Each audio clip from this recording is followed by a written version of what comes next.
Flying is amazing. But ever wonder what happens before you leave the gate? Checklists aren't just paper, they're a lifeline, a legacy of aviation safety.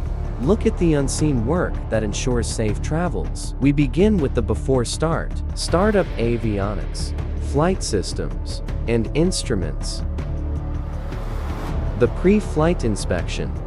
Everything from tires and gear to engines and control surfaces. It all needs to be in good condition. At last, we can fire up the engines. But first, we must do our final checks. Part of this consists of checking control surfaces. At last, takeoff.